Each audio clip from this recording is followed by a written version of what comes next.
I've known Michael for 40 years, from the moment that he came into the Broadway cast of The Best Little Whorehouse in Texas.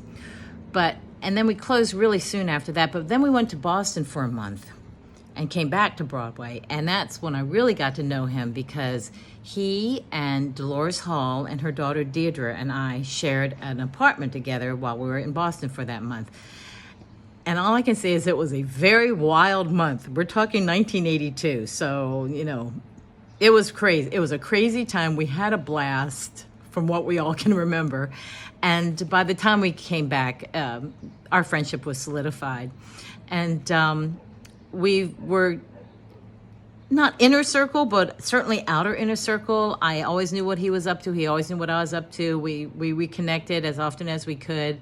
One of the things that I admired most about Michael was his unflailing optimism about the business. I'd talk to him, he'd be like, "Oh, I'm going to do blah, blah, blah, blah, blah." And I'd be like, "Oh, really? Well, good luck with that," And then he'd do it. Somehow he'd manage to get it done, do these shows, get these things together, work with stars, direct, produce, write. And I just was always in awe of his optimism, and then he would follow through with it. I saw his last show about Harvey Milk, and his growth as an artist was amazing. It's a beautiful show. I really hope it gets produced. I just kind of always thought that Michael would be in my life, and his death was just a real shocker. And I've had to kind of handle it in waves, basically. He's missed.